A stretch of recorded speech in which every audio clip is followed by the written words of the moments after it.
Bonjour, je suis Patrick Couder, le gérant de la société 3D Contact, spécialisée dans la réalisation pour la promotion immobilière d'images et films virtuels et de mini-sites internet. Nous sommes aussi conseillers en environnement électromagnétique. Si vous avez le souhait de nous contacter, vous trouverez notre adresse email en fin de vidéo. Aujourd'hui, je vais vous parler de la 5G dans les départements du Sud-Ouest. Dans cette vidéo, vous allez trouver la position des antennes relais 5G et les cartes disponibles des couvertures des opérateurs concernés par cette zone. La 5G utilise la bande des 700 MHz en zone rurale. Malgré des débits faibles, l'intérêt est d'utiliser les portées élevées de cette bande pour optimiser le nombre d'antennes relais et les coûts d'installation. Pour les débits plus élevés, les bandes 2100 et 3500 MHz sont déployées dans les plus grandes villes. Si vous voulez avoir l'actualisation de la position et les caractéristiques précises d'une antenne relais, vous pouvez aller sur le site internet cartoradio.fr, entrer une adresse, un code postal ou le nom d'une ville, puis dans Outils et réglages, afficher les antennes, afficher la direction des antennes, cochez 5G uniquement si vous voulez n'afficher que les antennes 5G, puis choisissez toutes les stations ou les stations en service. Pour les antennes relais de cette vidéo, nous avons choisi l'option d'afficher toutes les stations. Dans cet exemple sur Paris, j'ai entouré d'un cercle les 4 stations de ce quartier où l'on voit les directions des antennes relais. En cliquant sur le petit logo d'une antenne, on fait apparaître une fenêtre d'information disponible. On a l'adresse précise, le ou les opérateurs de ce support, ici Orange. Si on clique sur le lien souligné à côté du logo de l'opérateur, on a maintenant la liste de toutes les antennes de ce support. La hauteur par rapport au sol, le type d'antenne, les dates d'accord de l'ANFR, l'Agence française des fréquences, et la dernière modification, les bandes de fréquence. L'orientation, 0 étant le nord, 90 l'est, 180 le sud et 270 l'ouest. Dans les villes, il est prévu que les opérateurs installent des antennes macrocellules sur les façades et sur le mobilier urbain. Celles-ci n'apparaissent pas sur le site internet Cartoradio. Nous n'avons pas encore l'information sur leur déploiement en ville et leur influence sur les cartes des couvertures des opérateurs. Pour certaines antennes relais, il n'y a pas de couverture affichée. Voici un exemple pour 2 villes du Gers, Eauze et Florence. La couverture ici en vert dans la carte du bas n'est pas représentée pour Florence, soit parce que l'antenne relais n'est pas encore en fonction, soit parce que l'opérateur n'a pas mis à jour sa carte.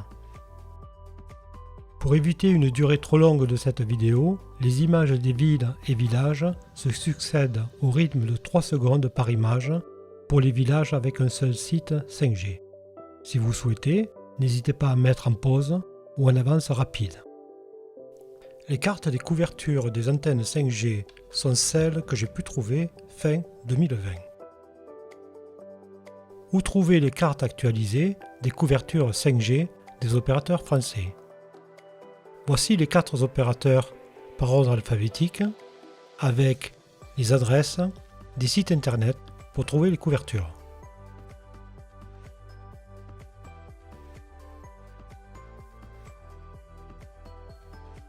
En fin de vidéo, je vous donnerai mon avis sur ce que vous pouvez faire si vous êtes préoccupé par la position d'une antenne relais.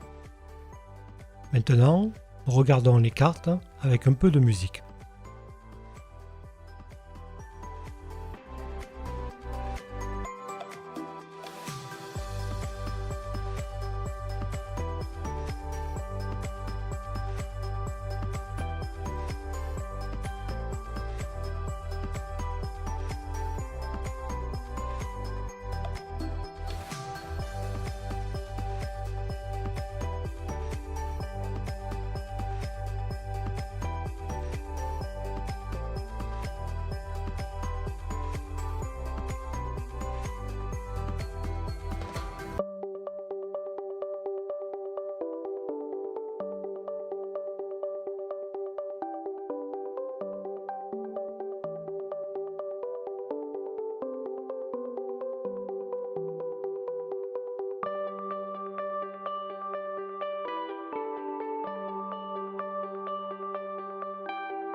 Si votre maison, votre appartement ou votre entreprise est proche d'une antenne relais 5G ou autre, que pouvez-vous faire?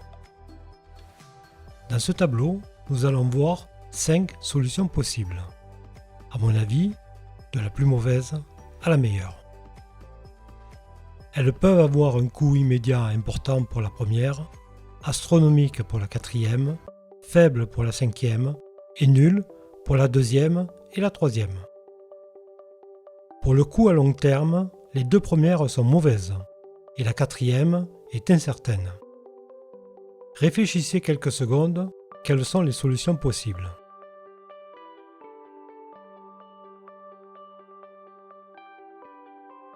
La plus mauvaise, celle que je vous déconseille vraiment, est la destruction de l'antenne relais. C'est interdit par la loi.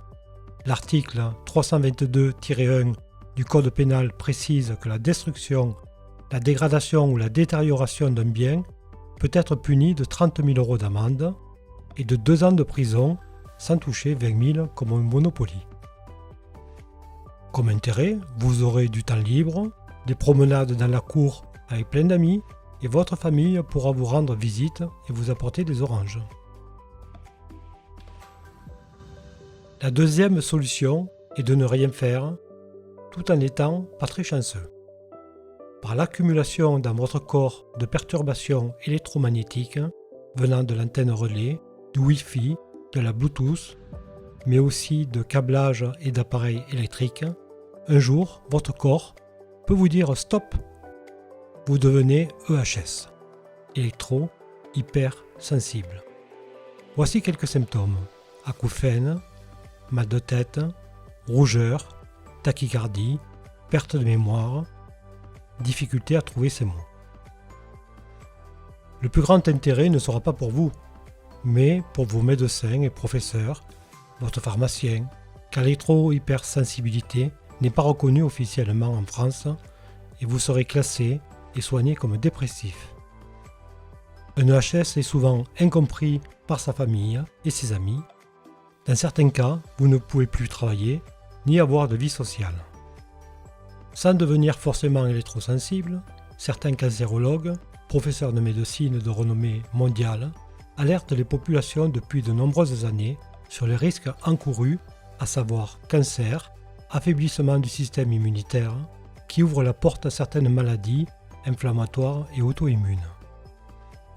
Depuis 2011, l'OMS, l'Organisation mondiale de la santé, a classé les champs radiofréquences électromagnétiques comme potentiellement cancérigènes, notamment avec des tumeurs cérébrales, les gliomes.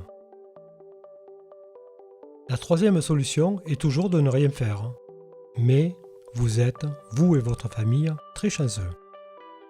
Excellente hygiène de vie, un système immunitaire à toute épreuve, une alimentation sans faille, une activité sportive régulière, aucune maladie grave, aucun stress, bref, le bonheur absolu. Mais vous prenez un risque et malheureusement, un jour, la chance peut tourner. Et là, vous pouvez revenir à la deuxième solution de ce tableau. Quatrième solution, je déménage. On recherche un nouvel endroit, sans antenne relais, si ça existe. On va voir le banquier, on fait le changement d'école pour les enfants, on cherche éventuellement un nouveau travail, on met notre maison ou notre appartement en vente, puis enfin, on déménage. Mais quelquefois, il y a des surprises. Comme exemple, pour ma part, le jour du compromis de vente de ma maison actuelle, il n'y avait pas de compteur Linky, mais le jour de l'aménagement, il y était. Pour vous, quelques mois après votre déménagement, une antenne pourrait être installée à proximité. Enfin, voici la meilleure solution. C'est celle du diagnostic par un professionnel. Le coût de ce diagnostic est souvent moins élevé que celui d'un diagnostic immobilier complet avec amiante, plomb, gaz, électricité, DPE, loi Caresse et assainissement.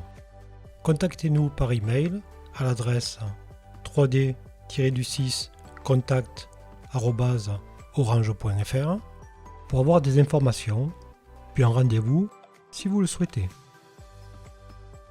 Avec des appareils professionnels de mesure, nous pourrons, à l'extérieur et à l'intérieur, analyser les perturbations électromagnétiques haute fréquence, antennes, téléphones, Wi-Fi, Bluetooth, jouets, babyphone, plaque induction, appareils connectés. Nous analyserons aussi les perturbations électriques et magnétiques basse fréquence du réseau 50 Hz, de votre habitation ou de votre lieu de travail. Puis, si vous adoptez la plupart de nos recommandations, vous aurez le maximum de chances de vous protéger au mieux. Je vous remercie de votre attention. N'hésitez pas à vous abonner à cette chaîne, à partager auprès de vos parents, vos amis, vos voisins, vos collègues de travail.